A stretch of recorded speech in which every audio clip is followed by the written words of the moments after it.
too much business in our family. Like there wasn't the family part. And so when you're working for your family all the time, it feels like you're always working. As I got older and I started having my kids, I craved and yearned for more of the family relationship with my father. I want the relationship with my father as a father, not as a partner or not as as a business mentor or as a leader or a business guy I look up to. It's funny, that's how that's changed over time. And as I've gotten older and how my own relationship with my children and to this day, it's very important to me to, to maintain that father-son relationship, not the partner with my children, because my children today are partners or investors with me. And so it's very important to me to today to really put the family relationship, the father-son, in front of the business part of my world. What is going on, everybody? Welcome to the Biz Dad podcast. I am very excited to have Nate Fisher on the call today. He is a fellow real estate guy, which I'm sure we'll get into as the market is lovely for all of us in the real estate world. A father of 3 children, but I'll let him kind of go into detail on that. But really looking forward to the conversation today, kind of going in depth about working with family in business as well as raising kids in business and seeing how that all kind of works out. But Nate, if you can, go ahead and introduce yourself, your family, and tell us a bit about your business. Yeah, so Nate Fisher, and I'm married. I've been married for 20 years in 2024. Got 3 children. Got an 17-year-old, a 14-year-old, and a 12-year-old, Blake, Lily, and Marshall. Been married to my wife, Kate, again, for 20 years. Our 20th anniversary is coming up here. I live in Central Ohio, or we're based out of Central Ohio. My company is Peak 10 Group. We are multifamily owner-operators, investors, a developer, and so I'm the founder and owner there. We're pretty small, and we invest in a lot of other people's deals. So grew up here in Central Ohio, and I did. I grew up in a multifamily family. Okay, so what does that mean? That means that my mom and dad, when I was a little kid, I was born with 1 foot in the 60s, so I'm 54. And I grew up doing kind of what many of us are doing today, right? My folks were doing the Burr method when I was a little kid. So my folks grew up on a farm, and they came to Columbus, to the big city, to go to Ohio State, and they actually lived in a trailer park when they bought their first double. And so, I grew up around all this stuff, and we were true owner operators. And so they were buying and living in stuff and living in apartments and fixing them up. And so my childhood was spent around flips, if you will, and really long-term holds. So some of the stuff, one of the first doubles I actually still own today, and just sold it to my kids, or actually just sold it to my kids. We call that double the training wheels. And so, when I was 4 and 5, I remember riding around doing work orders. And when I was 7 and 8, I was on the lawn crew. And when I was 15, I was doing roofs, right? I went to Ohio State knowing I always wanted to be in real estate. I just didn't know where I fit. And so I actually got a degree from Ohio State in real estate. And then went, didn't know if I wanted to work for the family, but went out and worked for another big company. And so, yeah, I'll pause there. I know that was a lot. But okay. I don't remember hearing that you were an Ohio State grad, so I may have to end the conversation now and just call it a day. Maybe we did talk about that. I don't remember, but I may have tried to black it out of my head. But man, oh man. So no, I had an old supervisor who was obsessed with Ohio State, and just everything he'd talk about was Ohio State this, Ohio State that. He'd be playing the music. It was dreadful. It was absolutely horrible, and that was the beginning of my disdain for Ohio State. So yeah, I'm sorry about that. There's always a few of those guys that are just complete nuts. I'm not that guy. Man, we'll see by the end of this. We'll see. I don't know. See if I can drag it out of you.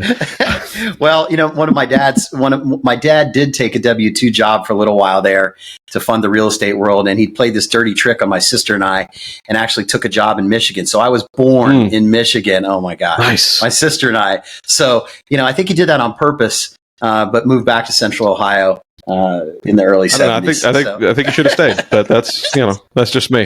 That's just me. But no, awesome. 20 years. First off, congratulations on that. That's Thank you. especially in today's day and age, as a massive milestone. Like the amount of divorces we see and people that just can't seem to figure out what the word commitment means. But but well done on 20 years. But I want to go in just because I know there's a lot to dig in on that. But going back to your childhood and kind of what it was like growing up with your mom and dad doing what they were doing, what you saw, what your thought process was behind it, and then I'll ask some more in-depth questions after that. But let's kind of just rewind and go. Okay, like if you were to look at it from looking at it now, say, okay, well, growing up under this multifamily family, like what did that actually look like? What did it feel like? It was challenging, but we all worked in the business and we all did our part, and so it was pretty crazy because back in the day, I remember our home phone was on all the signs, right? So the home phone would ring, and it was tenants calling to rent apartments. My mom was the bookkeeper. My brother was the lawn crew. He's 7 years older than me, and we just sort of did it all. And I guess what they built an incredible engine. Okay. And I learned a ton from my mother and father and my brother too, because my brother worked his whole life in the family business, again, being 7 years older. And so I feel like the hard work ethic was instilled in me. And that's sort of what I hope to instill in my children is they gave me, I love the work I do, and the work ethic was instilled in me from a very young age. We sort of did whatever we needed to do. Everybody did a little bit of everything on the properties, and you learn. I was never a strong maintenance guy, right? But I know enough from osmosis to know when there's bad maintenance or good maintenance, right? You just sort of learned what was going on, and so strategies are a little bit different today, but you just sort of learn the basics being around it all the time. What was it like going to school every day, right? Like, were you homeschooled or did you go to a regular school? No, I went to a regular public school. Okay. What was that like, kind of going to public school and be like, oh yeah, I need it's fourth grade. It's time to go home and work. Like, what was that kind of like? How did those conversations at the playground or at the cafeteria go? What was that looking back at? I didn't really know any different.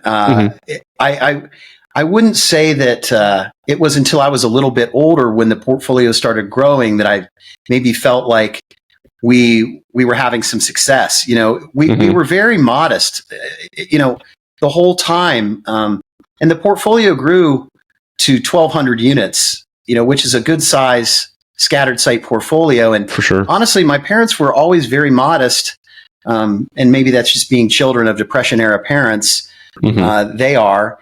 And so we always lived a pretty moderate, modest lifestyle. I didn't feel, it wasn't until maybe some other kids are like, oh, that guy's the landlord. They own all those properties, like I didn't really realize, I didn't know any different.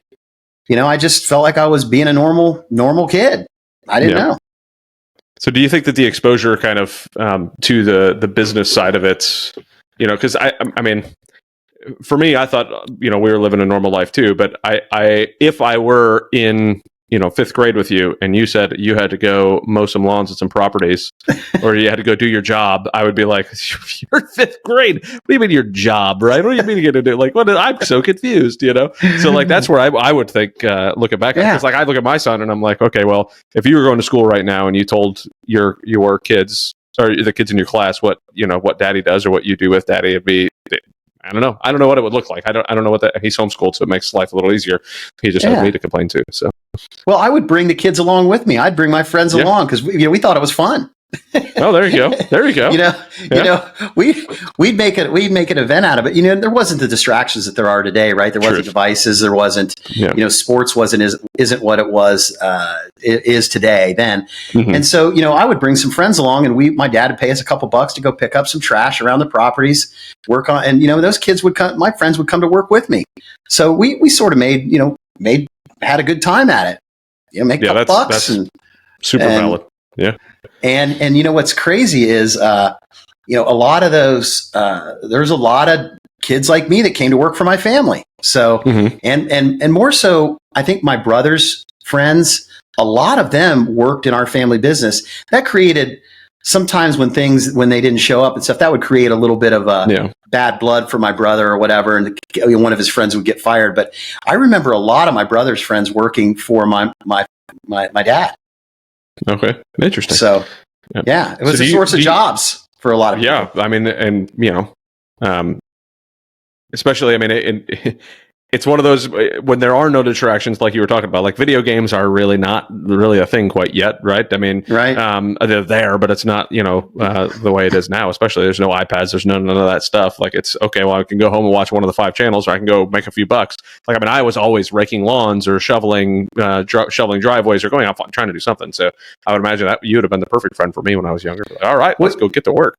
Just because my parents were working all the time, I learned to be an entrepreneur very early. That's just like ingrained in me. And I think I inherited that from my mother and father. They were very entrepreneurial. Mm-hmm. I mean, they lived through the interest rates of 1981 and 82, right? I was 12 and 13. I didn't really comprehend what was going on, but they made it through that and they had to grind. And I want to get to a point later about where we are in the market today and what I said to my mom. I want to get to that about the market today versus what they went through. They went through some of the stuff we're going through today. And so they can relate to some of the challenges of today because they went through it and they understand. But I had the morning paper route on my street. I had the evening paper route on my street. I would always come up with these crazy ideas. Oh, I can get this little widget and buy it and I can resell it. So I always had these little entrepreneurial things that I was trying to do. And I had to get that from my parents. Like, I wish I had that when I was younger. I would have been great. I was making t-shirts and selling t-shirts. I was always doing something goofy to try to make some money, What, with your mom and dad being the ones who are running it, what was it like kind of working for your parents, especially as you got older? I would imagine that got a little bit more difficult.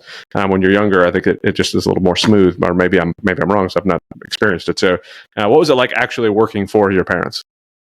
Well, I sort of had a couple different stops. So I worked for them off and on in some summers in high school and a couple summers in college. So, I didn't really work full time in the biz. So I was kind of like this part-timer when I was younger. And I didn't go back until after the great financial crisis. I didn't go and work full time in the family until like 2008. So there's sort of two different sections there. And not going to lie, there was some headbutting. My dad's definition of what time to get to work was different than mine when I was younger. And then as I got older, there was sort of, and I was running the business, there was strategic headbutting. And I can go deep on that and just philosophical challenges at different points along the way. Let's go into some of the headbutting that happened when you were younger, like let's say the high school / college. What mainly I'm asking this because you have high school kids now. Like, what does that look like if you were to compare and contrast what it was like for you working for your father versus what it is that you're trying to potentially set up for your kids in that front? So what was that like with the headbutting then? Well, my kids do it today. They don't. They're just being teenagers, right?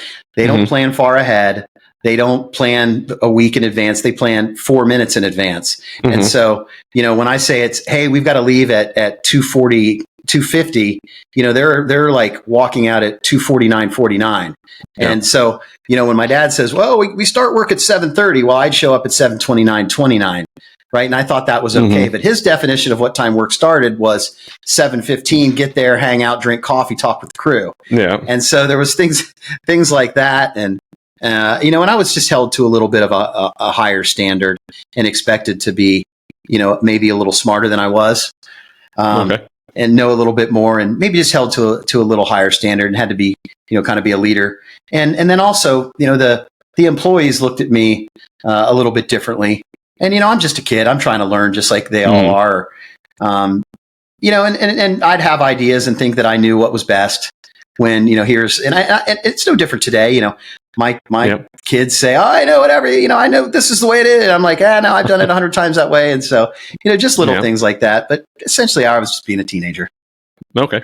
Yeah. And I think that would be where I would struggle. I had a hard enough time listening to my parents when they weren't my employer, let alone if they were my employer. Right. So it's similar. I'm looking at it now, even with my son doing homeschool stuff. And I'm like, okay, well, or let's go to like coaching golf. It's like, well, it's such a different relationship being a dad as it is being a coach. And I find myself having a hard time kind of balancing the act between them on like how, like if I want to coach him through something, there's a different language that I'm going to use, a different way I'm going to speak to him. But yet if I want to be fatherly, there's, but I want to be a fatherly coach. And man, it's just a tough balance. I couldn't imagine trying to be at this point, right? Thankfully, I have a few years before I really have to worry about it, but being a fatherly boss, right? Because you really can't. I would imagine that would be very difficult around the other employees. Yeah, the big thing in our family that I sort of found in the time in between, being, I guess, a teenager working and then being a real estate professional working is, I always felt like it was too much business in our family. Like there wasn't the family part. And so when you're working for your family all the time, it feels like you're always working. And so the discussions around, I guess there's different times, like for a part of my adult life, I enjoyed having business conversations all the time because I was really, really into that. And maybe that was before kids because I was just trying to suck up all the information from my folks. But in reality, as I got older and I started having my kids, I craved and yearned for more of the family relationship with my father, not always the business. And I think that that was always, and still is to this day, a little bit of a struggle. Like, where does the family business, and I'm not in and we can get to how I'm related to the family business today. It's a little bit different because I got fired in 2018, which we should go into that too, from the family business. And so, as I get older and have my own children and I want the relationship with my father as a father, not as a partner or not as a business mentor or as a leader or a business guy I look up to. It's funny. That's how that's changed over time.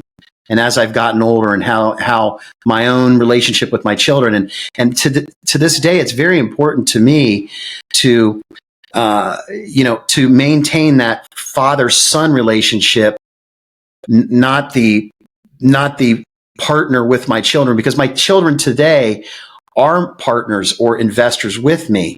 And so it's very important to me to today to really put the family relationship, the father-son, in front of the business part of my world. Very important to me these days. When do you think you came to that feeling when you were kind of yearning more for the father-son relationship with your dad versus the partner relationship? When did that kind of come to fruition for you? Probably when I was I would say 15 years ago, when I was thinking about starting a family, and then when my kids were younger, and we're going to grandma and grandpa's. Well, I didn't want to talk about what's happening in the market and how that property is doing and why the occupancy is down when I've got a little baby, right? Yeah. Like, it was okay before when I didn't have a baby or a little kid and I wanted him to be grandpa and I wanted mom to be mom. It wasn't so much my mom. She could pivot on that point of mother and, partner or mother mentor.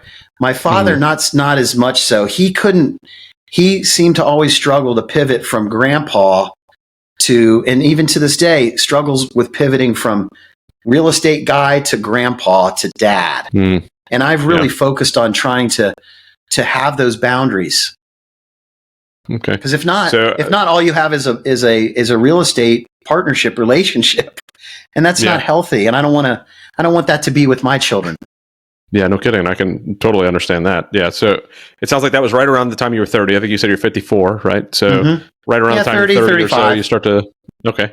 It's funny because that was around the age, I think I was around 30 or 30, 30, 35, somewhere in there when I really started to understand my dad a bit more and kind of started to, analyze myself and my thoughts on, my relationship with my dad. So I'd say what did you start to put in place then, or what was it that you or how much self-reflection have you put into what it was like growing up then that has led to that moment when you were, 30, 35, that you're trying to avoid, or maybe that's the wrong way of saying it.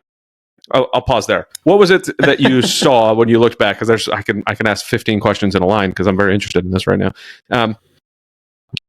30, 35, have you taken much, did you start taking much self-reflection as far as how that relationship started when you were younger that caused it to get to the point where it is now? Or was it more just, I just wish it was different now?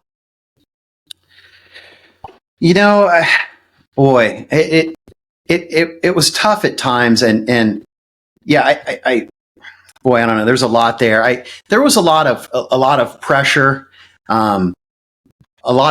feeling like I had to be successful, and it was challenging times. This is, I guess, this is right around, let's call it 06, 07. When I was really like trying to build a family, and I'm really trying to think about my future and learn as much as I can, and thinking about the weight of supporting a family and having 3 kids. It was right in the middle of the great financial crisis. And, there was a lot of pressure, and in our family, it was always everything needs to be equal because you have the same last name. And that's not always the case. In my family, I'm just a little, I'm a middle kid. I'm a little bit different. I'm a little more entrepreneurial. I'm a little more risk taker. And so we all fit in different components, different parts of the family.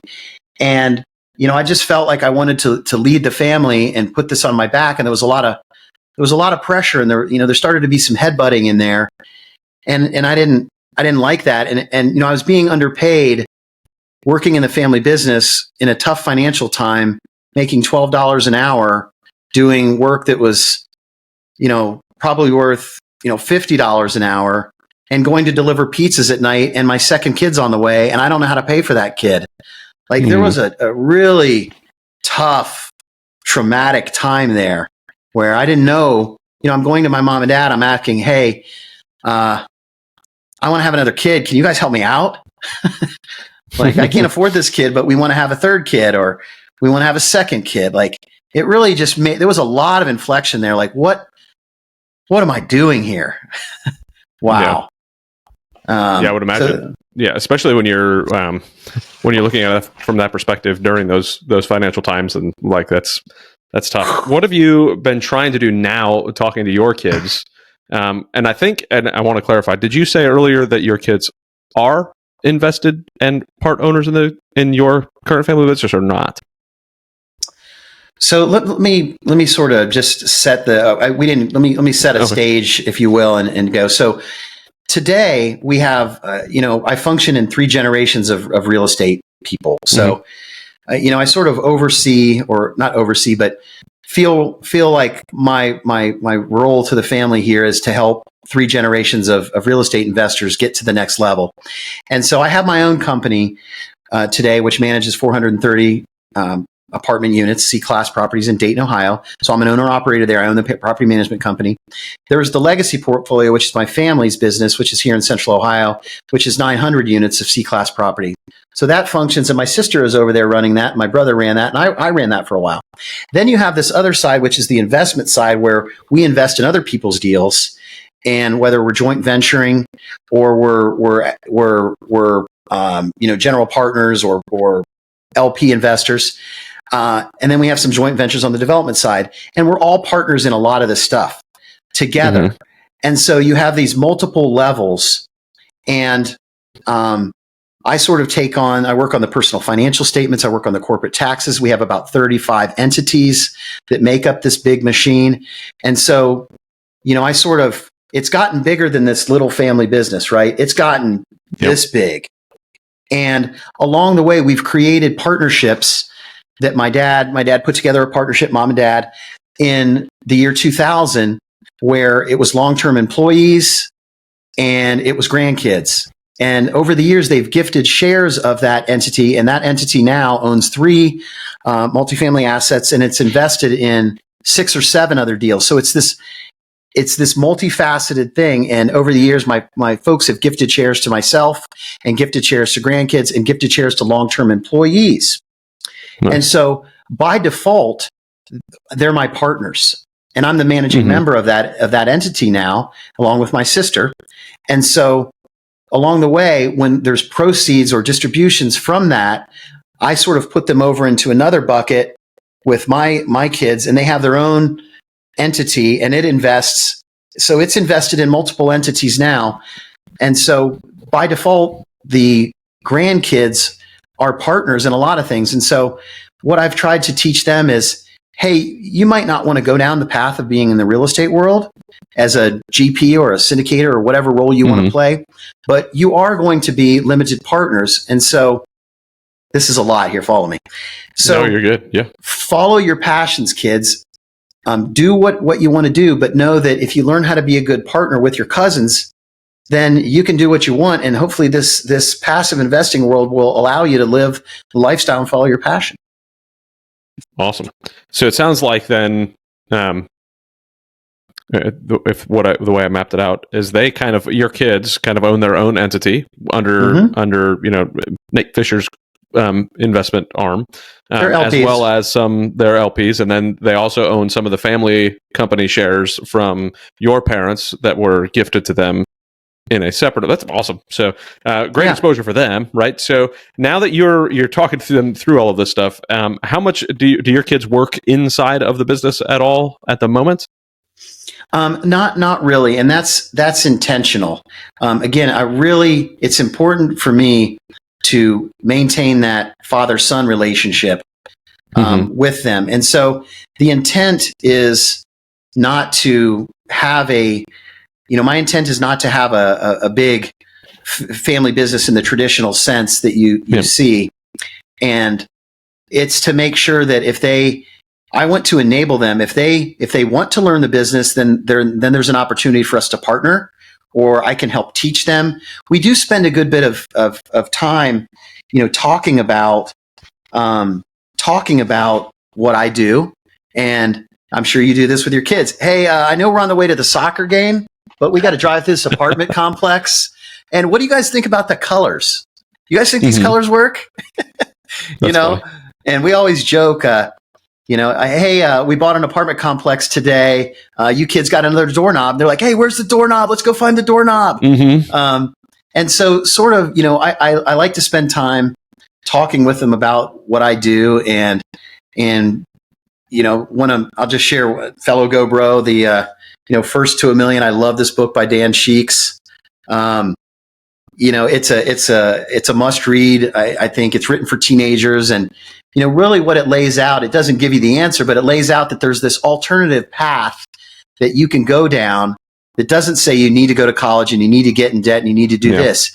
You can do what we do. And so we spend time talking about, and all the kids have read the book. My 12-year-old hasn't read it yet. It's next up on his reading list, and we'll talk chapter by chapter, and just to know that there's other ways to go about life versus what society tells you. And so I'm just trying to empower them and maintain that father-son relationship. And if they decide they want to get in the business, great. Let's partner up on something, and figure it out. But I don't really want you to work for me. Yeah, and I would venture to guess. I mean, I don't even really have to guess. You kind of laid it out. As part of that is because of that, if that feeling you got, when you were 30, 35 years old, it's like, boy, I really don't want to have my kids have this feeling at 30 or 35. Yeah. I mean, that's go ahead. I was just going to say, it was not going to lie. It was tough growing up in a family of founders, right? Like they're grinders, man. My mom and dad were serious grinders, and I ground so hard the last 10 years. And,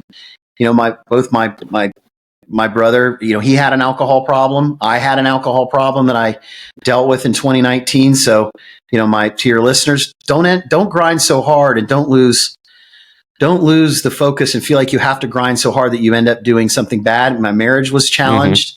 And, my kids were getting older. I didn't want them to see dad as a drunk. But that trauma of growing up in this pressure and the times gave me an alcohol problem. I took care of that and got my side of the street clean in 2019. And, just that was important for me to do that. And I don't want your listeners to make the same mistake I made. It was tough. Yeah. So. Yeah. And I think that part of that with especially what you just said, right, is like, if we're not dealing with problems, they're going to fester up in one way, shape, or form, right? They're going to come out in one way, shape, or form, like whether it's in anger management problems, whether it's in alcoholism, whether it's in drug addiction, whether it's in workaholic, right? Somewhere it's going to come out if you're not dealing with it. And, you're talking to a guy who's been in combat a couple times, and it's one of those, it doesn't matter what, like if you're not dealing with it, it's going to come out. Whatever stress it was in your background, whatever stress it was in your life, deal with it, face it, talk about it, work through it. Don't hold it back. Like men especially have a tendency to hold it back and not want to say anything. Because, we're tough enough to be able to do that, right? I can put it in my little box. There's that... what is it? I don't remember which comedian it was, but they were talking about the difference between a man's brain and a woman's brain, and obviously this is a large generalization, and people might cancel me just for being sexist, but I'm quoting somebody else, so we're good. But like you open up a man's brain, and inside it's like, oh, here's a box for this, and then here's a box for this, and we put our lids on top of our boxes, nice and neat, and then when you're done with one box, you put the lid on it, and then you can open up another box, but never do two boxes get opened up at once, right? And it's and then if you open up a woman's brain, you look in and there's massive noodles and all of these boxes poured all into each other, and it just we like to keep our little boxes, but sometimes you got to open those boxes up and have a conversation about them, because we don't we have to pull that stuff out, and I want to make sure that I teach that to my kids as well. So which ventures a question of like, have you had conversations with your kids about that feeling you've had, or those concerns that you had when you were, that 30, 35-year-old looking at the relationship you have with your dad? Have you talked to your kids about that, and how do they feel about it if you have? Yeah, we talk about it, and I've been very intentional about, as my oldest gets ready to head off to be a young man and be independent, I've intentionally tried to, spend a lot of windshield time with him. We both love to do downhill mountain biking, and we've driven all over the country to bike parks. And a lot of that time, we talk about, I want to be able to do those things. I want to have hobbies with him, and I want to be able to, the way we handle the discussion about sex and the way we handle the discussion about alcohol, we're very open. I'm very open with him about that. And, I think it's important to just maintain and feel like they can always talk to you. I mean, and we have a great relationship when it comes to that. They don't feel intimidated. I've talked about that it's important. I want to be their father. I don't want to be their boss. And to try to not to bring it home. Sometimes it takes me a few minutes to shift gear from real estate going 110 miles an hour guy to dad. I have to drive around the block and just slow down and dump a bunch of stuff before I go be dad. But we do talk about it, that's my intent is to be dad as much as I can. Yeah. That's so a concern that I've been having personally is like, and it was of no fault of my dad's. I just didn't have my dad around a ton, so I didn't have the relationship that I desired to have there. I wasn't around him as much. I didn't get the exposure I really thought that I should have. And then when I was in my 20s, it was like, no, I didn't even learn how to be a man because my dad wasn't there, type of thing, And like, so my concern now is going too far the other direction of like just being so focused on making sure I'm a very present dad that I neglect things on the business side of the house. And I don't know if I've noticed quite neglect, but I have noticed that I put, and it's good and bad, a lot more attention into the kids rather often. And I don't know if I would venture to guess it's because of what I felt as a perceived lack from what I felt like I was missing from my dad. So I'm trying to give that to my kids. Do you feel like you've done that at all in your relationship with your kids, as far as like really trying so hard to not be their boss, or really trying so hard that you're going a little too far in one direction or another, and if not, how have you found balance in that? Well, for me, I spent a lot of nights on the couch numb from 2013 through 2019. And so I was playing catch up already. So I probably overcompensated for those nights that I was just numb and having a beverage. And so, I might have gone overboard and felt like I needed to be super parent. And I'm not, I told you earlier, like, I think I probably went to 65 soccer games in the past 90 days, like is because of 3 kids, 2 play in varsity high school. Is that too much? Sometimes I feel like it can be too much. And I do need to make sure that I make time for my wife and I, because sometimes we're pouring so much into the kids that we don't pour enough into ourselves. But by default, I like to talk about real estate. And on some of those trips, I do share and talk about sometimes what I'll, if I'll write what I like to do just to keep that, break it up a little bit is I'll have my oldest son read one of the investment reports, the asset management reports on a property. And we'll talk, well, do you know what that net operating income means?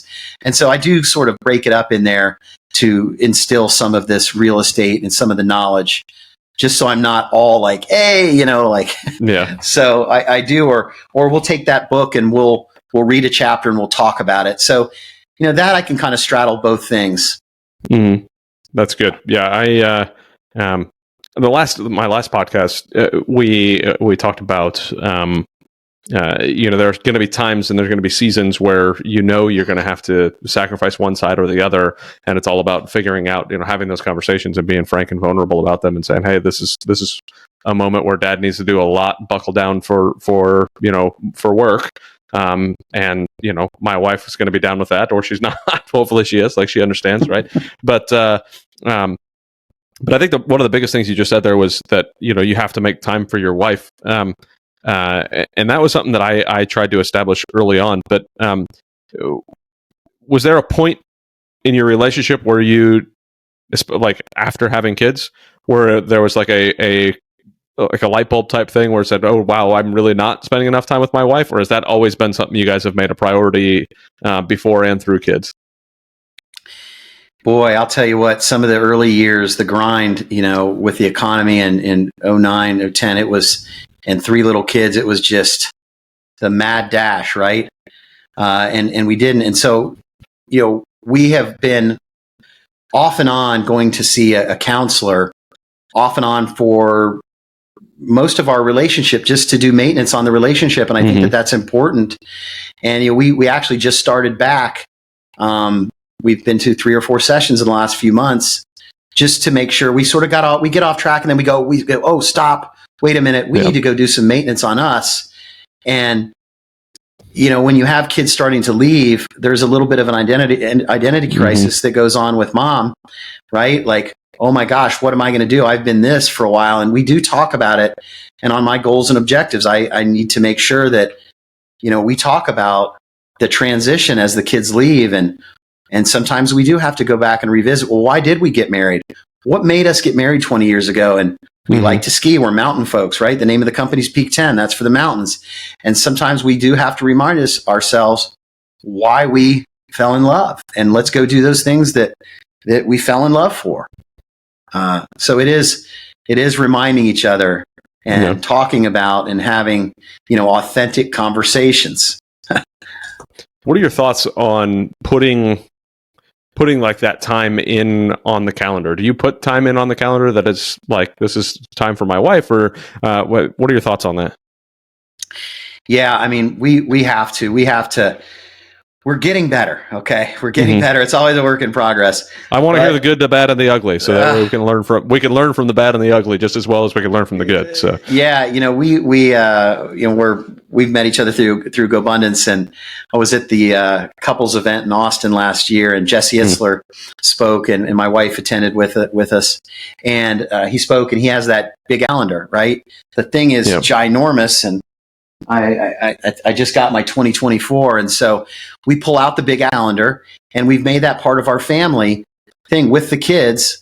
During holidays, so Thanksgiving or Christmas, we'll pull that thing out, and all the kids will get the Post-it notes, and we'll put their sports on, and we need to make sure that we identify when are the family times and when are the family vacations, and we get input from all the kids.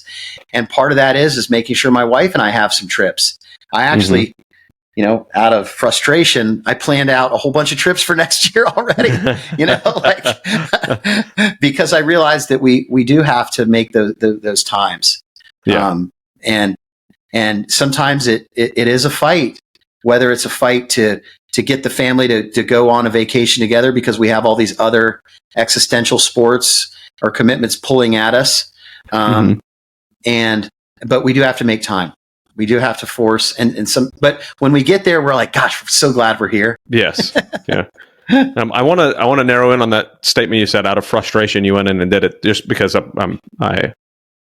I feel like my brainwaves matched with you on that. So, what was it that led to the out of frustration that you said, and then what did that end up looking like on the actual calendar? Like, I'll pause there, and you take that whichever direction you think I'm trying to go. It's kind of like we know we need the break. We know we need to pause and go have a weekend. Just husband and wife. If we don't get that on some interval, then we're just not right. And I've got to put it on the calendar, and I sort of know when I know when the tough times are. Like this soccer season, 3 kids, I knew. So we actually used a GoBundance event at Lake Oconee as a pause. So we both went to that, and we had an extra day there where we could just nothing planned, just be husband and wife and enjoy each other. So it's finding those spots when you think you're going to need that energy of each other and getting them on the calendar and trying to stick to them. Awesome. Yeah.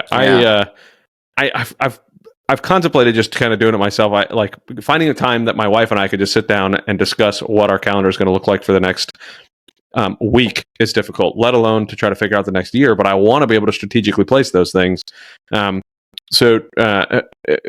be much more intentional about it. My wife is still active duty Air Force at the moment, so it makes life a little bit more difficult because I don't really know what her schedule is going to be. Or even mine, I still have a tendency to be held in that military mindset of I can't. I'll put in my days off 2 weeks before I know that I'm going to be able to have it, and then they're still flexible. I won't buy my airplane tickets until like 3 days before I leave, which drives me bonkers that I do that. But it's still been so ingrained in me from the military that I never know if like some mission's going to pop up, something's going to happen, or there's going to be some case I got to run, something, whatever. But and that leads to a lot of the frustration, which is why I was thinking to myself, like, maybe I just go in there and put it in automatically. Like these are plus or minus 1 week. This is what we're going to be doing on these days. I can start working, grandparents to be able to watch kids and do all this stuff. How specific are you on that calendar on those trips? Like, is it just like, we're going to be doing something, or is it, no, we're going to be doing this? No, I just place market, hey, this is a weekend that we think works, whether it's, I'm not sure how old are your children? Oh, mine are young, 8, 4, and 6 months. Okay. Well, you get into that rotation, and you don't have the school system to dictate your life because you are. Okay. Well, the sporting calendar starts to dictate so much. And so it's sort of wherever there's a gap in there that I think we can fit in. And there are a couple of, sacrifices. We're going to have to give up something. I just try to find breaks in the schedule that I think will work. And we'll decide where we go, what the weather is, where that is. If it's a trip down to Florida, if it's a trip to Colorado, I'll just, maybe I don't need to have it completely black and white. As long as I got a bubble to work in, I'll try to make it happen. Good. Yeah. My brain is very logical. So I look at it and go, well, if I don't know exactly what I'm doing, when I'm going to do it, I'm not going to put it in my calendar. And I need to get over some of that stuff. I need to break some of that pattern. It's difficult. And I see it happening to my sons and not in like a calendar way, because I don't pay attention to a calendar, but in like a planning type of way, or in the things need to be exactly the way they're supposed to be type of way. Like it's not a great way to live sometimes. That adds a lot of that extra stress, but a little bit of flexibility in my life. I mean, there's a reason I left the military and became an entrepreneur is flexibility, right? But I'm not very good at flexibility. So, but tell me a little bit more about your personal business. I'm going to pivot a little bit there on I think you said 465 doors. I think you said I have 430 doors that I manage on a day-to-day basis. Okay. So tell me a little bit about that business. I'm an apartment guy myself. Sure. I absolutely love it. I've sold a majority of my stuff over the last couple of years because it was a great time to sell. And now I'm sitting here going, okay, when do I get to buy again? So let's go down that road a little bit. And how long did it take to build up those 430 doors? What has been kind of your mission and goals behind your real estate company? So the property management portion of my world, I bought a 300 unit portfolio, 3 buildings on the edge of downtown Dayton in 2016. Perfect.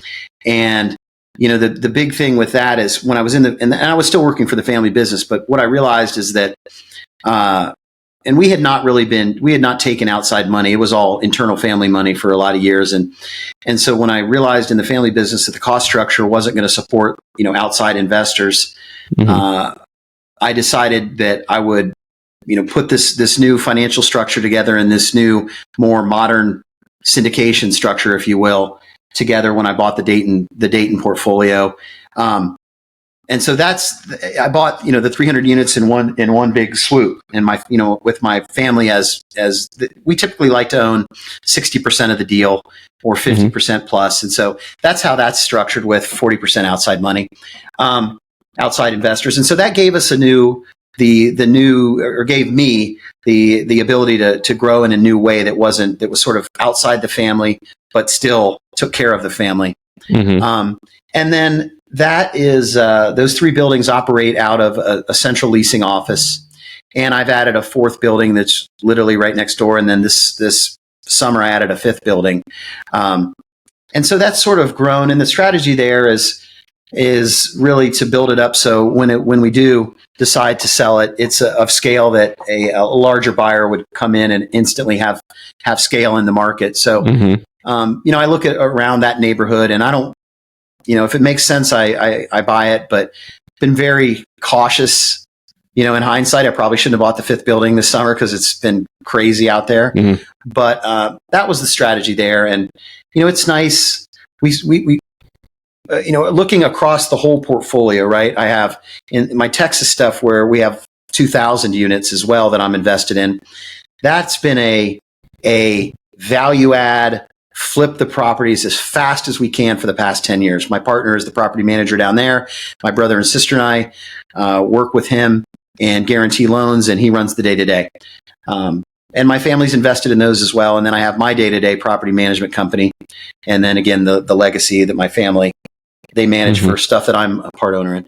So, we have a nice geographic diversification, and we have, while it's all multifamily, we have geographical diversity. We have within the asset class, we have some Class A, we have some Class B, we have some Class C. So, a nice mix of active and passive across that. Okay. And I just saw it. Okay. Yeah. Does that make sense? No, it makes perfect sense. Yeah, it's funny. I just saw a deal for up in Beaver Creek just come across my email.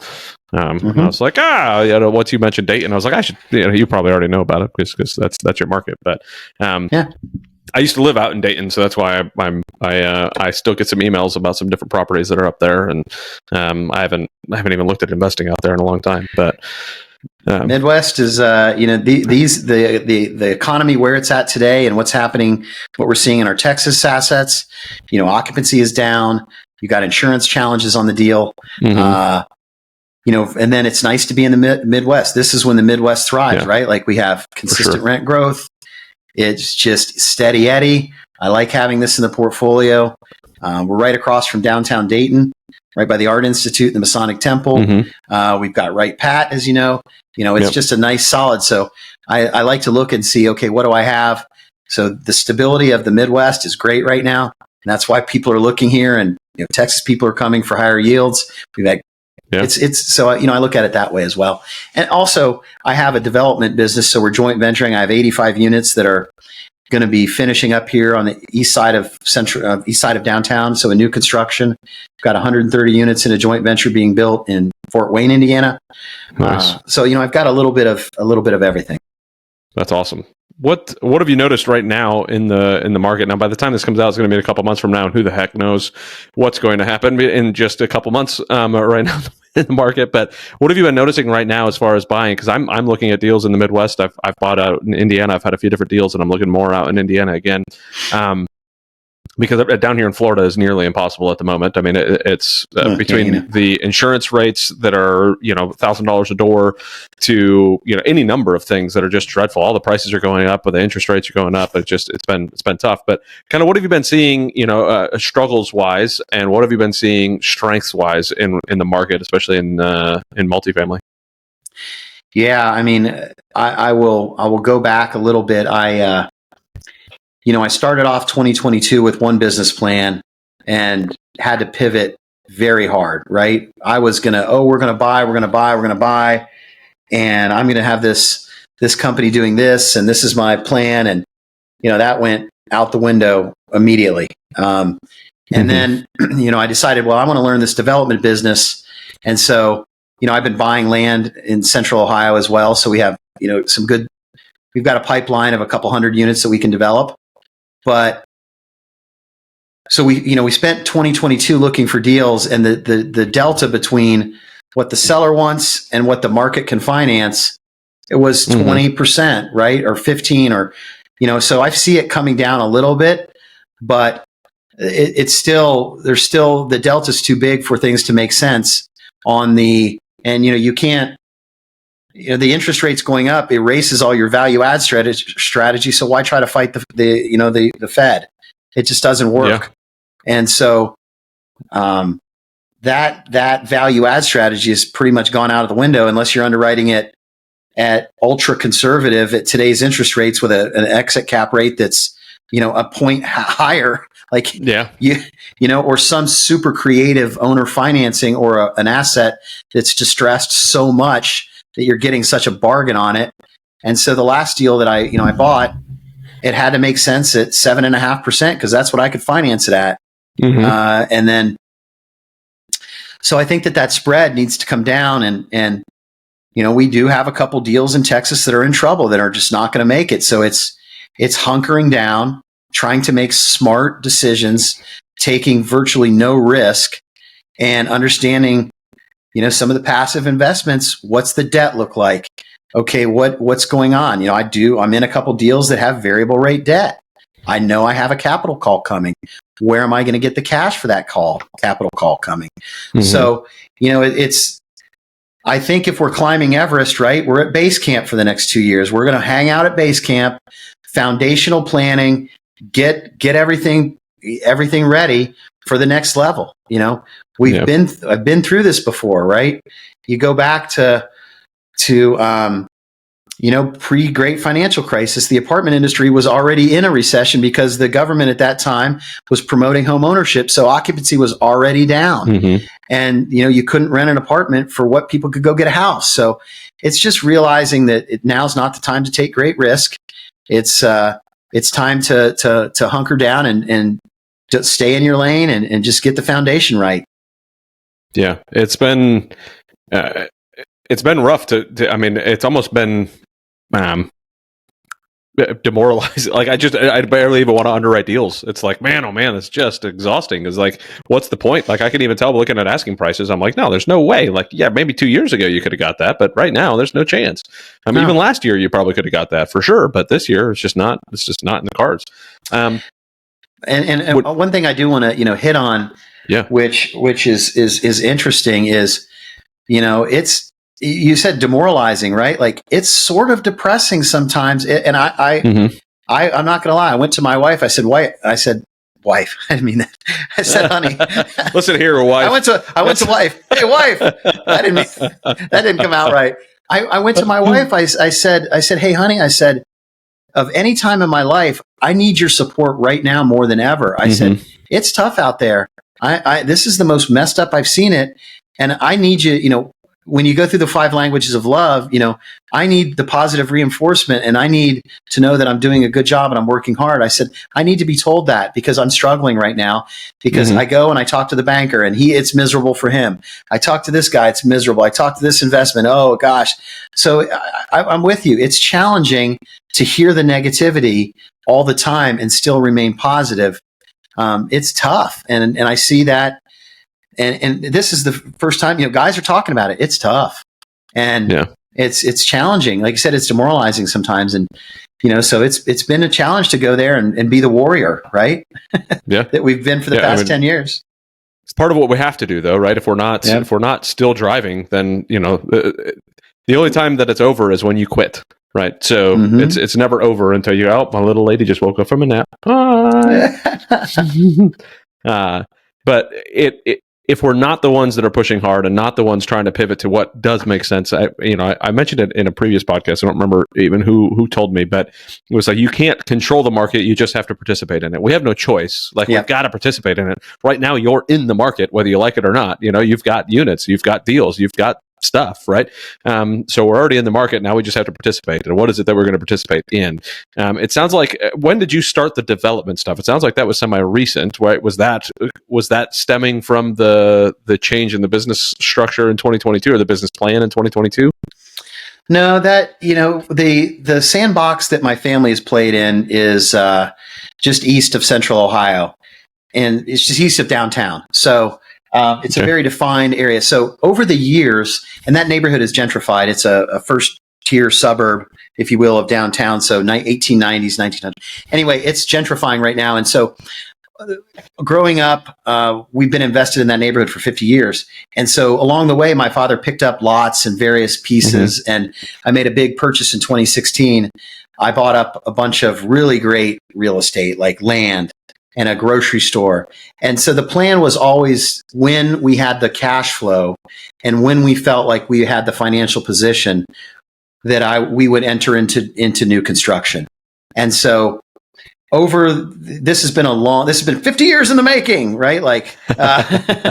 But we finally felt like we would get into the development. And so dipping our toe in through a joint venture, we didn't want to try to do it all on ourselves.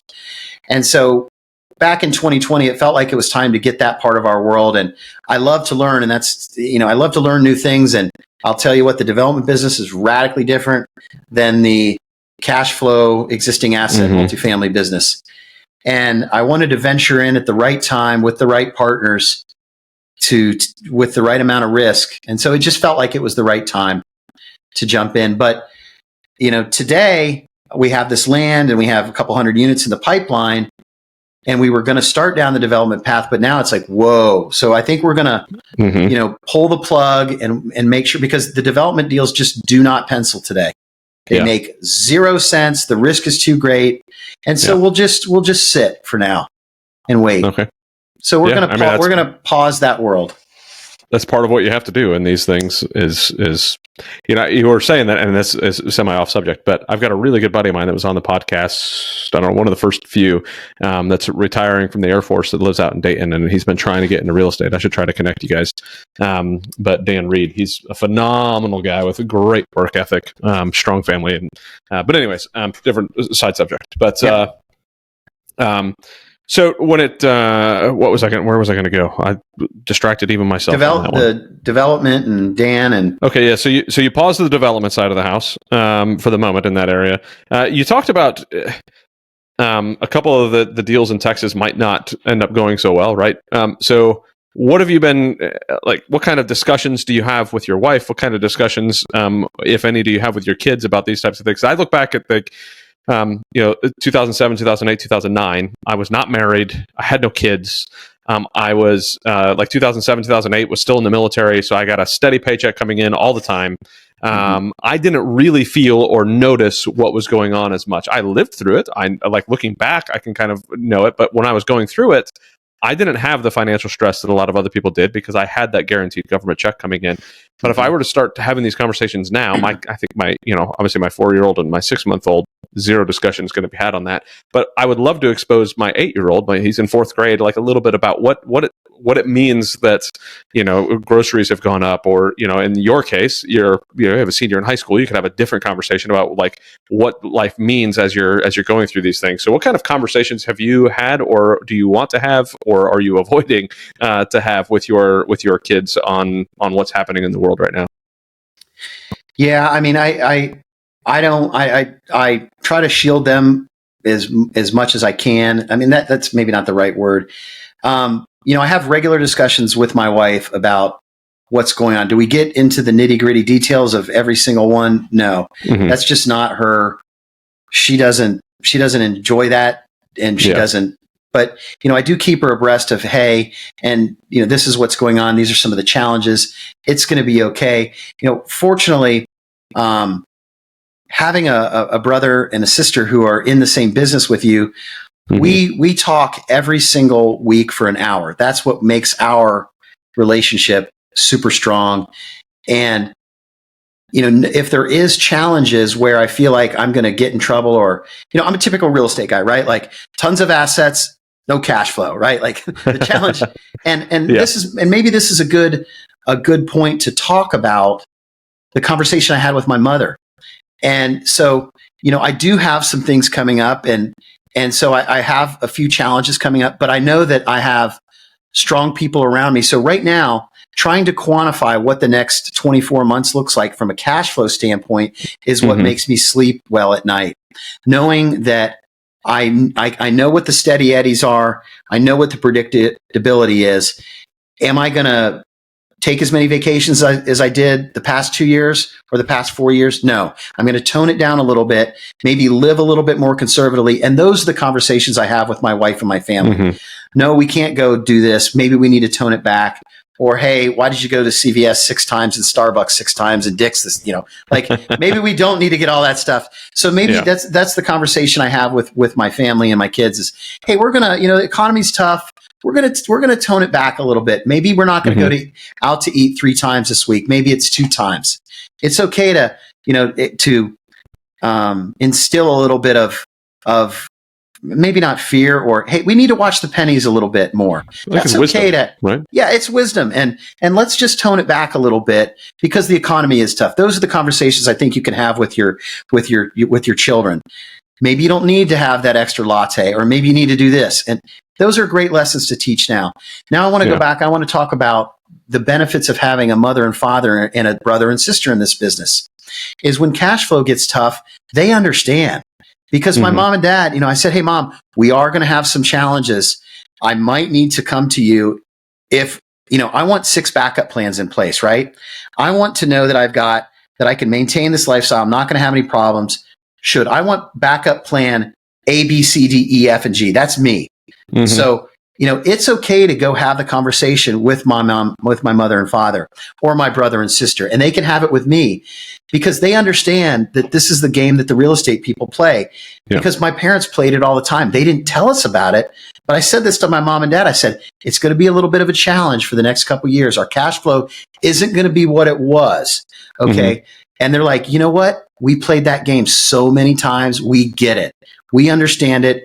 We're going to watch out for each other, and we're going to take care of each other. They get it. They played that game. They've done this before. And that gives me peace of mind. They understand. They understand it. They get it. They did it. Wow. That's powerful. Yeah, that's extremely powerful to have somebody. There was I was listening to somebody once, and I completely disagreed with the thought process, but he was like, well, you can't invest with anybody who hasn't been through one of those big financial downturns. I'm like, okay, well, you tend to run out of those when you have 15 years worth of no financial downturn, right? Yeah. Some of these people have gotten all their chips off the table, and they're not doing this stuff anymore, right? But to have somebody who's been in this business for 50 years sitting next to you saying, hey, this, we understand, we've been through this before, we totally get it. We know what it's like to have, not a 6-month rainy day fund, but a 1-year rainy day fund. Like, this is just what we need to do to be able to weather the storm.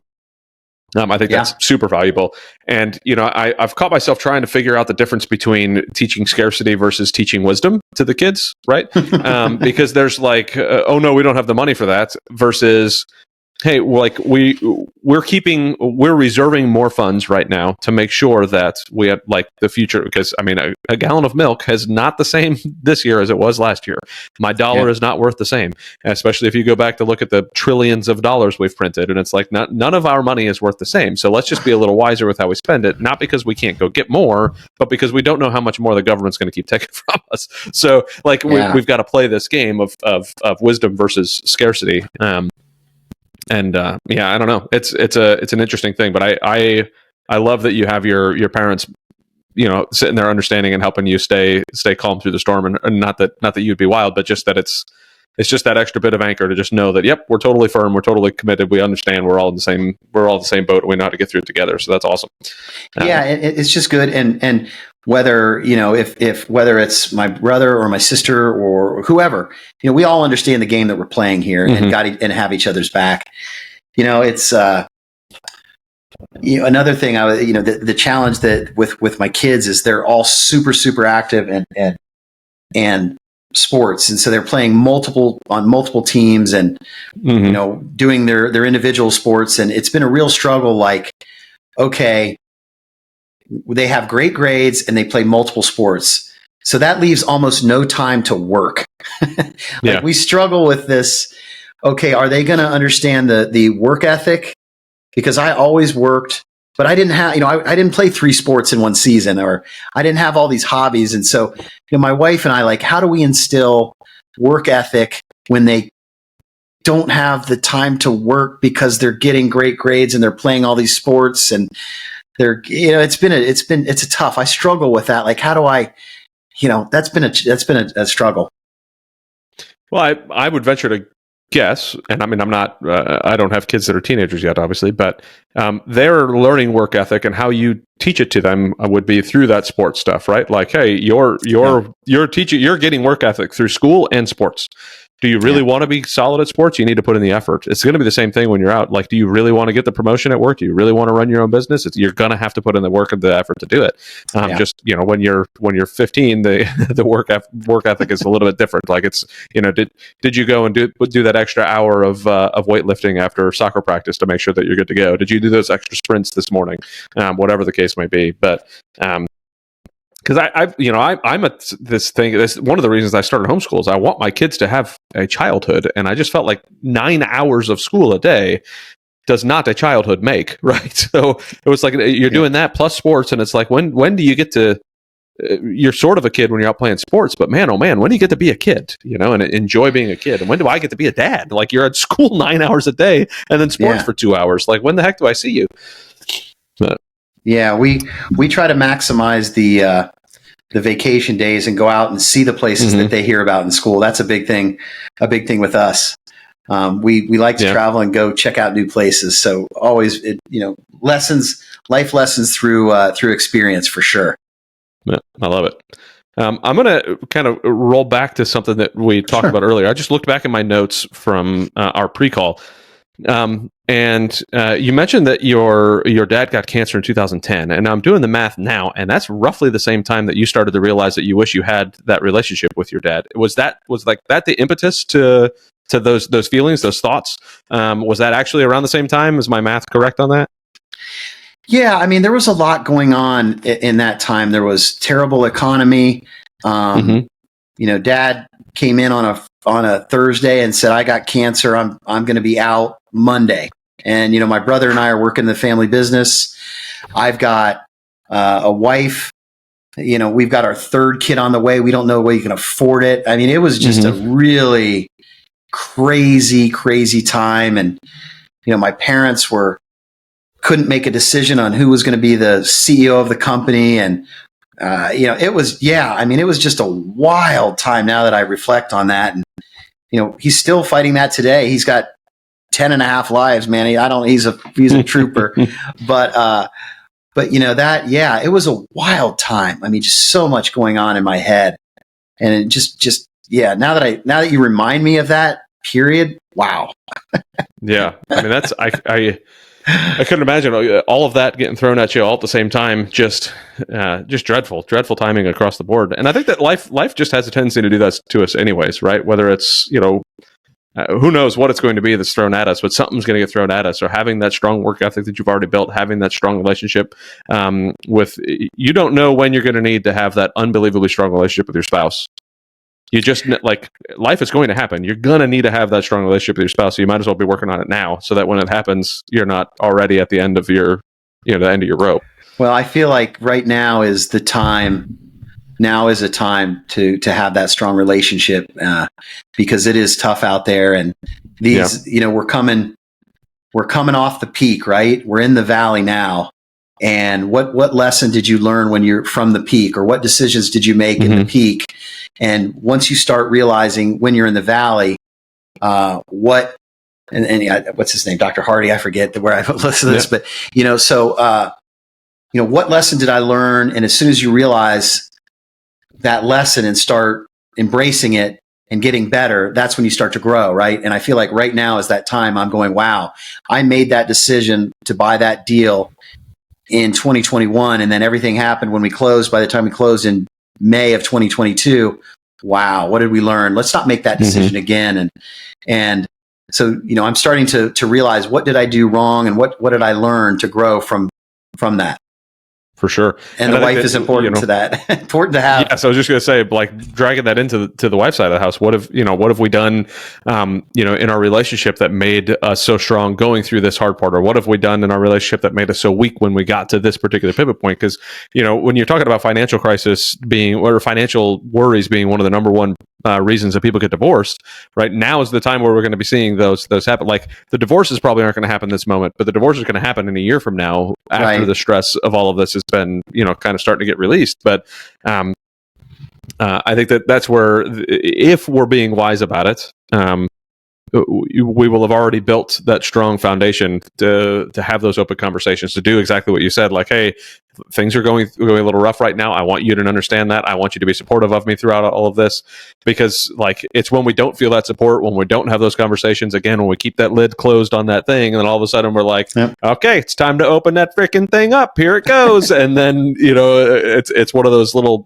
things that, open the can and the springs come flying out. It just turns into a mess.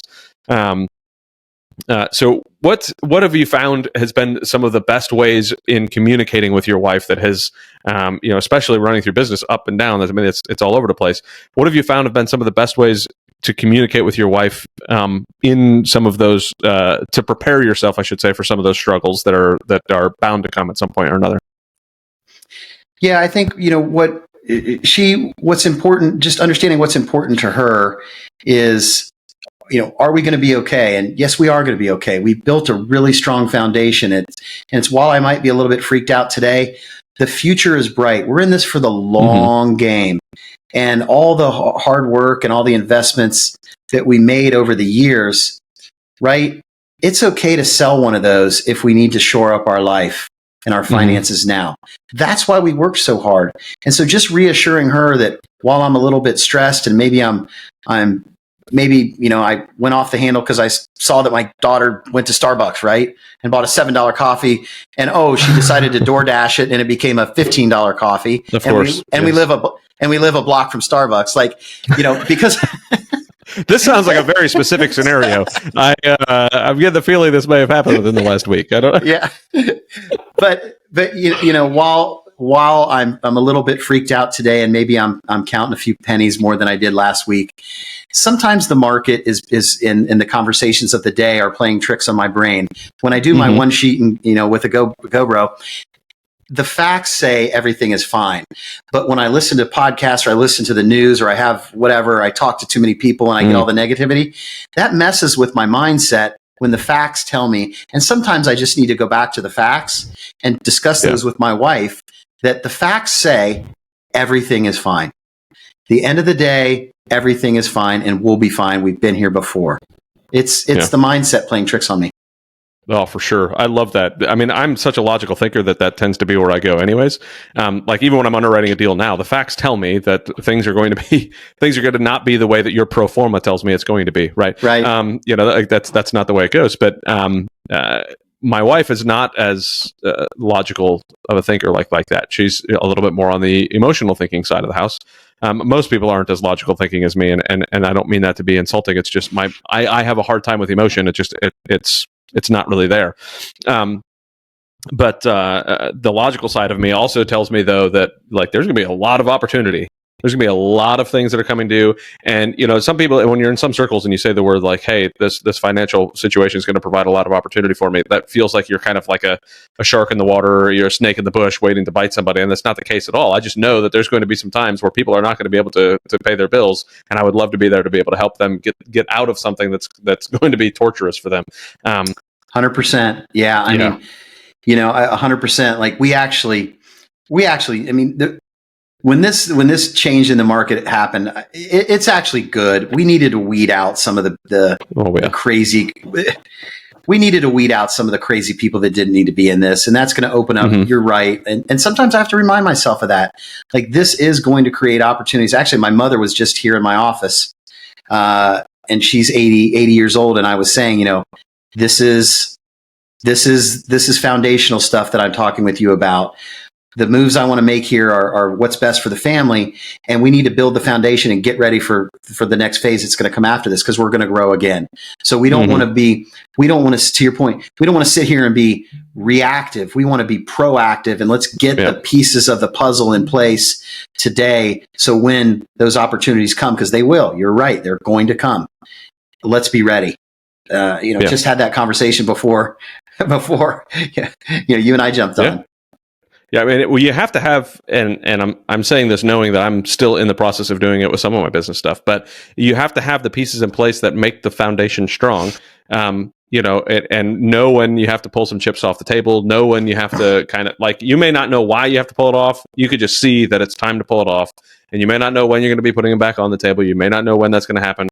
But if you've prepared yourself properly and your business properly, then the time will come. It'll be there. Have the backup plan to the backup plan to the backup plan, like you said, all the way out to letter G. But I think that the wisdom in planning, who is it? Mike Tyson, I think it was, said everybody's got a plan to get punched in the mouth, right? Yeah. And then we used to say in the military, it's like plans are useless, but planning is priceless, right? It's like you can have all the plans in the world, but it's the planning process that really is what becomes useful, because your plans almost never go the way you want them to. You just talked about 2022, your plan didn't go the way you wanted it to. You had all these ideas and things you wanted to go, and guess what? Time to pivot. And I remember when COVID first started in GoBundance, we had all these calls about like what was going to be happening. It's like March or April of 2020, and we're like hunkered down. Like, this is going to be like, people are going to be losing their shirts, and this is going to be dreadful. And then the government printed trillions of dollars, and it was like, wow. All right, well, let me adjust that plan, because I wasn't expecting this, right? Like, it was not, and then they did it again. So you never know what's going to affect your plan, how it's going to go.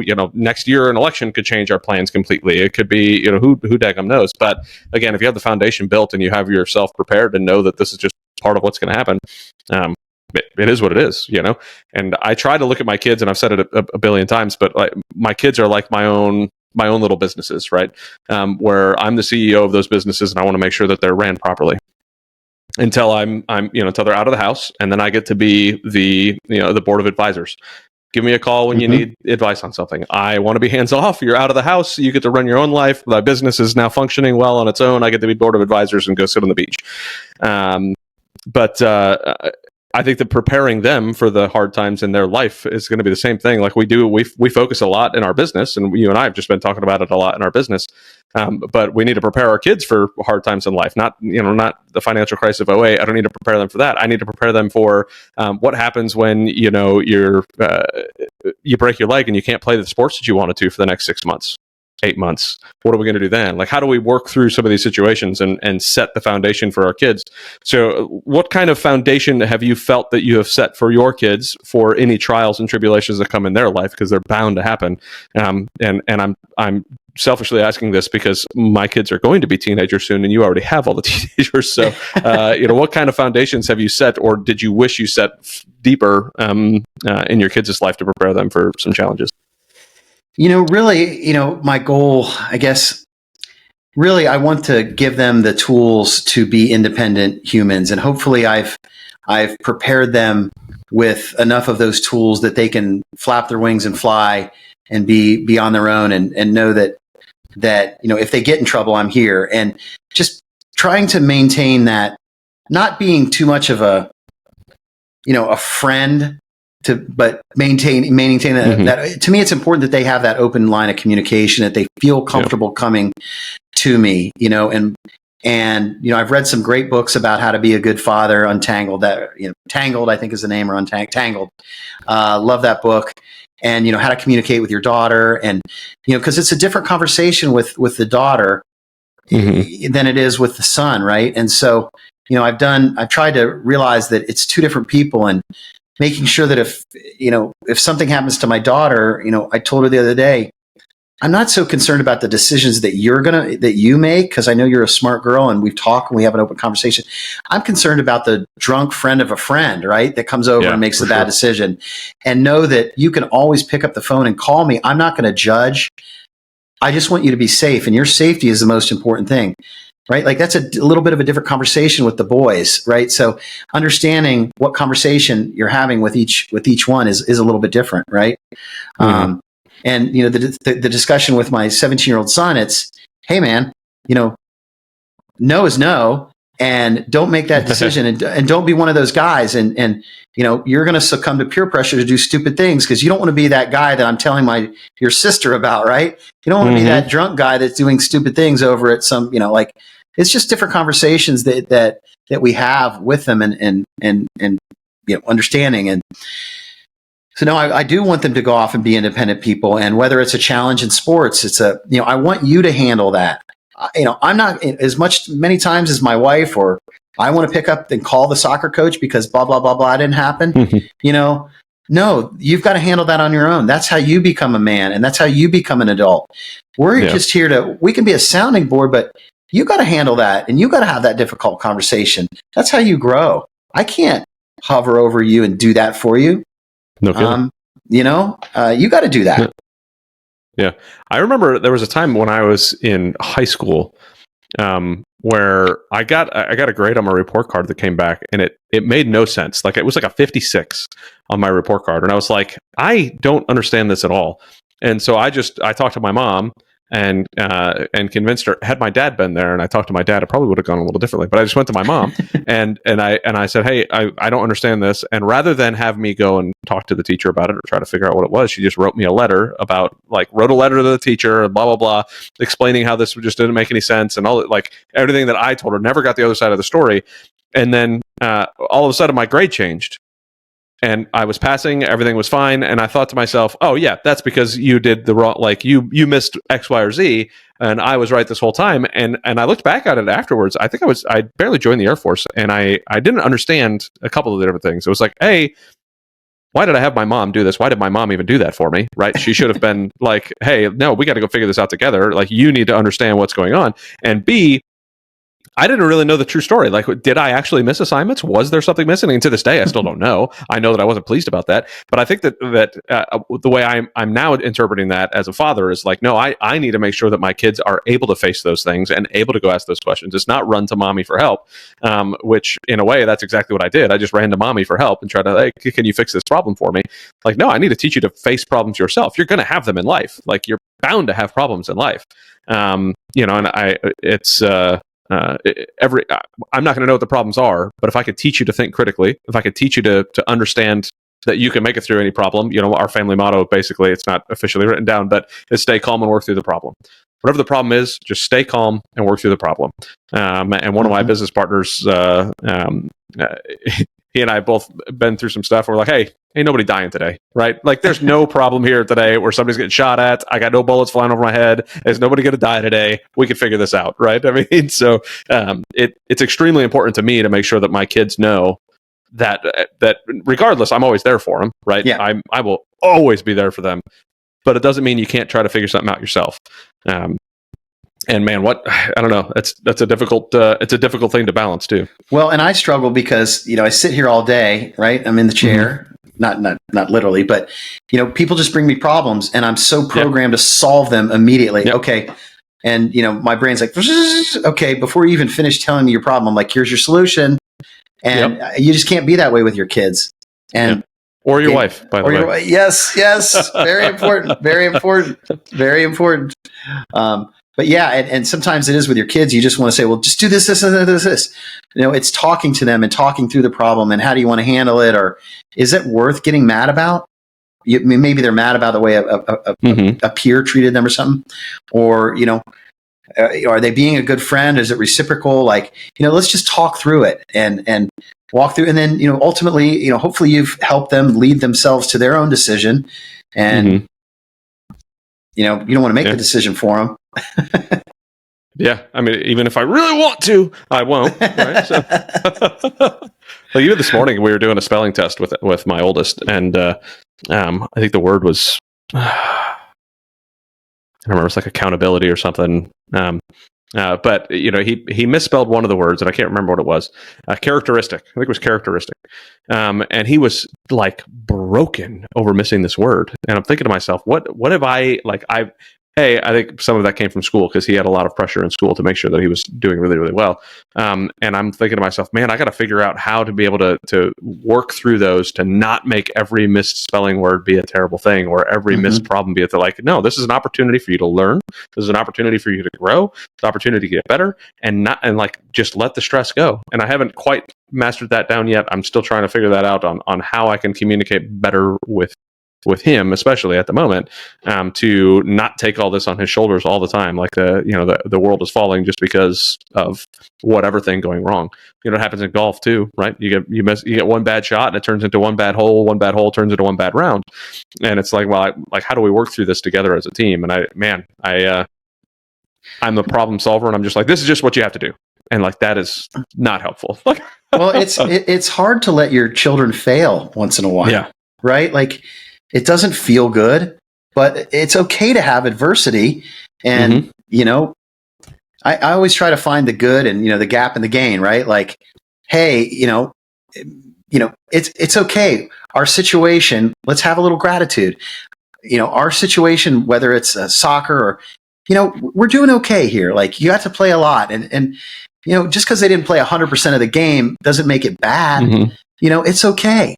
There's still, we're doing okay, right? Like, it doesn't have to be perfect, and we're not keeping score. The scorecard thing is crazy that kids do, right? Like, he gets so and so, and I get this and this. It's like teaching them not to keep the scorecard, right? Like, life isn't perfect, life isn't always fair, and we keep the scorecard between husband and wife sometimes. I'm like, what are we doing? Like, that doesn't help anything. And teaching the kids not to keep the scorecard, it's not even Steven all the time, and sometimes the even Steven in the family was always tough, and it isn't. Life isn't always fair, and it's okay to teach your kids that, because it isn't. Yeah. Ain't that the truth? There's a friend of ours. She always tells her kids, fair is what you pay to get on the bus. That's the only fair that we have, right? That's what you pay to get on the bus. But you made me take a note. I gotta read The Gap and the Gain again. Like, I just have to get back into that. That's such a phenomenal book. And they should make a Gap at the Gain for kids, and maybe I should just reach out to them, write it for them, because what a phenomenal book that is. That totally. I love it. So if anybody listening has not listened to The Gap and the Gain, I can't remember who wrote it. I think I said that thing about Ben Hardy. Yeah. Ben Hardy and somebody. Yeah. Like, sometimes I just go into Audible and put on The Gap and the Gain and listen to a couple chapters, right? Like, just to touch back into, a little flyby into it, just to get a little bit, because it's so good to put that perspective into your life. And, I have that. I talk about The Gap and the Gain with the kids, just like, let's live in the game. We're all right, man. It's all right. Yeah. And I think, so I'm pondering through right now with golf with my son, right? And the distance that he's made and how much better he is now at golf. And he doesn't see it because he sees himself every week, right? It's the same thing. Like, if you see, if you have the puppy in your house growing up, you don't see necessarily the massive changes, but somebody comes to your house 2 weeks later and they're like, dude, your puppy is huge, right? So I get to see it and go, wow, you've made a massive gain in your golf game. I think one thing I need to do is take better notes of what he's doing. Like, hey, this is how far you've been driving, and this is what you've been doing, and this is what, this is how many pars you got, and this is how many bogeys you had. And that way, he can hopefully see the gain a little bit more than just the gap of where he wants to be. But you got any if you just shoot a couple little videos, and if you string together a couple of those videos, maybe of him doing that, might be really powerful to be like, look at that. Yeah, that's valid. Yeah, for sure. And because I've got lots of those, so string together a couple of those, that might be a real cool thing for him to visualize and see, like, wow. Yeah. I'm taking a solid note on that one. All right. Well, I want to. You mentioned a couple things. I think we hit a majority of the ones that you said you definitely wanted to chat about. But what other things do you want to kind of jump into that maybe we haven't mentioned, or any questions you might have for me, or anything that you want to cover before we wrap it up?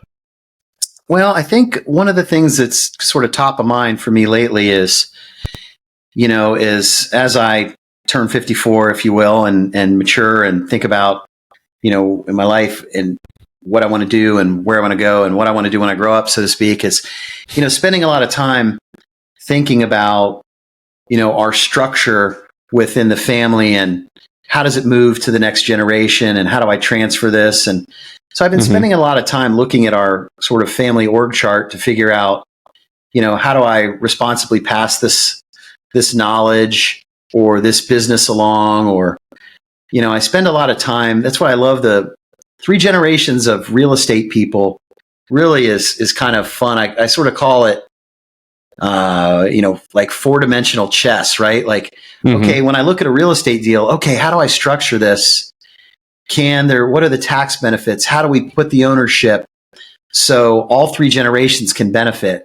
How do we, what's the financing? What's the leverage?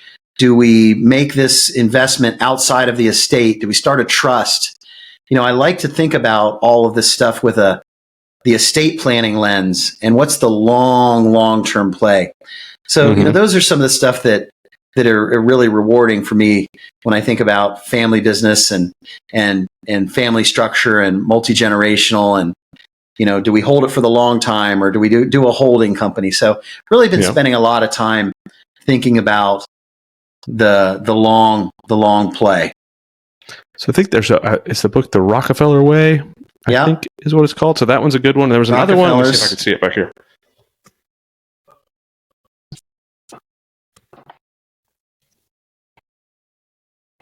All right. Yeah. More Than Money. That's another one. I don't know if you've read that or not yet.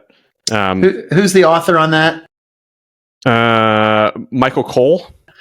Yeah. When I in Dallas a couple years ago, he was one of the GoBundance event in Dallas. He was one of the speakers, and I have that book on my desk at home. That is a great book. There you go. Well, you need to read it if you haven't. Okay, yeah. And anybody who hasn't, the subtitle is A Guide to Sustaining Wealth and Preserving the Family, right? If I recall correctly, he goes through a bunch of studies about, he's dealt with a lot of family wealth in various different places, and he kind of breaks down like what successful families have done versus what non-successful families have done, and how to kind of build that into your life. I need to read that again. That's another one I need to put back on my list again. But yeah, go ahead. I've got it sitting there, and it's been sitting there, and I haven't picked it up, and I need to. Thank you for reminding me. It's literally the top book on my desk at home, and I need to So my wife said it there, and I got to pull it back out again. But I remember when I saw him speak, he was giving out those books. And I went over and I talked to him for a while afterwards. And so that's one of the reasons that got me into GoBundance and just thinking about how does this get passed along and how do I do it responsibly? So that's really been a big, important thing. And as my kids get older and, how do I educate them? How do I pass this along, and how can they be responsible? And so those are a lot of things, and tax strategies, and that's why I just love the multifamily real estate world, because there's so many crazy undulations of this. And so, big topic. And that's why my mother was here earlier as I was laying out, hey, this is the family structure that I see, because as she gets older, she's concerned about, am I going to have enough money? Yeah, I know what your personal financial statement is. You're good. You're going to be super good. Yes. Yeah. Okay. But to her, she doesn't feel that way. And so it's putting the structure around the family that can take care of an 83-year-old father with cancer, an 80-year-old mother, whose mind is maybe not as sharp as it was, to a 62-year-old brother, to a 12-year-old son or grandkid. So I spent a lot of time thinking about that. How does this work? How does everybody, how does it go forward and not give it all to the government, right? So I spend a lot of time on behalf of the family. And then how does the person sort of at the center of this wheel pay for the wheel? because it can't all be even Steven, because everyone has their role. But so just trying to implement those things. And again, that's what I was talking with my mother about, to say, hey, I feel strongly that this structure, we use a fractional CFO that works in the businesses as well as needs to work on the family. So spending a lot of time lately and the past couple of years thinking about that and what's it look like around us for the next 15 years or 20 years, right? Yeah. So, it's doing a lot of that. So that's a big part these days. A lot in there. Yeah, and I keep telling myself that I need to work on that anyways, because like in the military, we always had this, like, if you get hit by a bus tomorrow, like somebody's going to fill my shoes, right? In the military, especially, like that, my job's going to get done, right?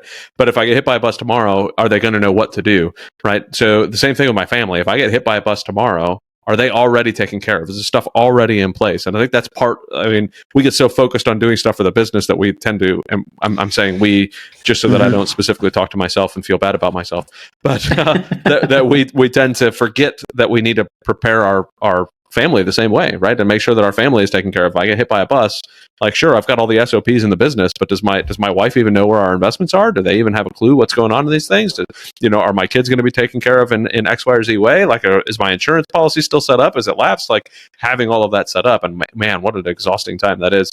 And I think that's one of the reasons that a lot of people avoid it, because they just don't want to. I'm never going to die. I don't need to look over there, So, speaking of looking over there, my oldest. Don't talk about my father that way. he is he is invincible. He thinks he's invincible. He's still going, and sometimes he takes planning a little bit different than me. Yeah, and that's one of those. Yeah, come here, bud. Come say hello. I warned you. That's all right. There he is. Yeah. So there's the golfer. Yeah. How's it going? He said, "How's it going?" Good. Good. I've been hearing about your golf game. Says you've been doing really well. Do you think you've been doing really well? Yeah? Do you actually think you've been doing really well? Good. Good to hear. Good. Well, glad you get to enjoy that with your dad. It's fun. Well, he golfs way more than I do now. It's ridiculous. That's awesome. Way more than I do. He's on the golf course a ton. Huh, buddy? Awesome. Yeah, you should be in the backyard right now playing golf. What the heck? You bum.